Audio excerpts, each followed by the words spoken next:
Reporter breaking.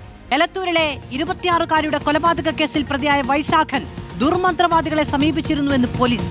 Thrissur, Alappuzha ജില്ലകളിലെ ദുർമന്ത്രവാദികളെയാണ് സമീപിച്ചത്.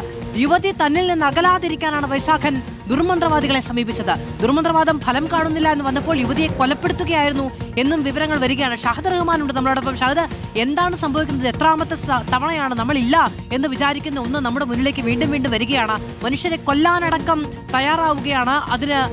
അതിന്റെ ഒപ്പം ദുർമന്ത്രവാദം എന്നൊക്കെ പറയുന്നത് അവിശ്വസനീയമാണ്.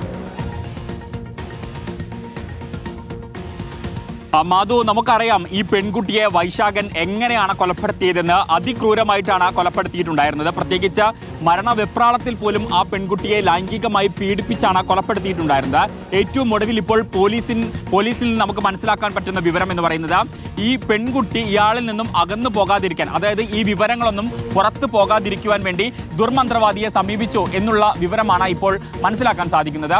ഇതിനായി ഇയാൾ 2 ഇടങ്ങളിലാണ് പോയിട്ടുണ്ടായിരുന്നത്. അവിടെ നിന്നും ചരടും അതുപോലെ തന്നെ മറ്റ് ഹോമങ്ങളും ഒക്കെ തന്നെ ചെയ്തു എന്നുള്ളതാണ് പോലീസ് കണ്ടെത്തിയിട്ടുള്ളത്. ഈ ഹോമവും അതുപോലെ തന്നെ ഈ ചരടും ഒക്കെ തന്നെ കെട്ടിയിട്ടും യാതൊരുവിധ നടപടിയും ഉണ്ടായില്ല, അല്ലെങ്കിൽ ഈ പെൺകുട്ടിയുടെ മനസ്സ് മാറിയില്ല എന്ന് മനസ്സിലാക്കിയപ്പോഴാണ് ഈ പെൺകുട്ടിയെ വകവരുത്താം എന്ന ഒരു തീരുമാനത്തിലേക്ക് പ്രതിയായിട്ടുള്ള വൈശാഖൻ എത്തിച്ചേരുന്നത്.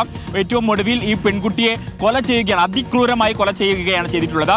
എന്തായാലും ഈ സംഭവവുമായി ബന്ധപ്പെട്ട് ഇനിയും ഒരുപാട് തെളിവുകൾ പോലീസിന് ലഭിക്കാനുണ്ട്. പക്ഷേ ഇതിനോടകം തന്നെ ഈ CCTV ദൃശ്യം ഈ കേസിൽ ഏറ്റവും നിർണായകമാണ്. കാരണം വൈശാഖന്റെ മൊബൈൽ ഫോൺ, അതുപോലെ തന്നെ ഈ പെൺകുട്ടിയുടെ മൊബൈൽ ഫോൺ, വൈശാഖന്റെ വീട്ടിൽ നിന്ന് കണ്ടെടുത്തിട്ടുള്ള ഹാർഡ് ഡിസ്ക് തുടങ്ങിയ കാര്യങ്ങളൊക്കെ തന്നെ ഇതിന്റെ എല്ലാം റിസൾട്ട് അടുത്ത ദിവസങ്ങളിൽ വരും എന്നുള്ളതാണ് നമുക്ക് മനസ്സിലാക്കാൻ സാധിക്കുന്നത്. എന്തായാലും 60 ദിവസത്തിനകം ഈ കേസിന്റെ കുറ്റപത്രം സമർപ്പിക്കും എന്ന വിവരം പോലീസ് ഇപ്പോൾ പങ്കുവെക്കുന്നുണ്ട്. മാധു, ആത്മഹത്യാ നാടകമൊക്കെ നടത്തിയതിനു ശേഷമാണ് ഈ ക്രൂരനായ കൊലപാതകി ആ പെൺകുട്ടിയെ കൊലപ്പെടുത്തിയത്. മയക്കുമരുന്ന് നൽകി പകുതി ബോധത്തിൽ വീണ്ടും ജീവനൊടുക്കാൻ പ്രേരിപ്പിച്ച് ക്രൂരമായി പീഡിപ്പിച്ചൊക്കെയാണ് മൃതദേഹത്തെ പോലും അപമാനിച്ചു എന്നുള്ളതാണ് വരുന്ന വിവരങ്ങൾ.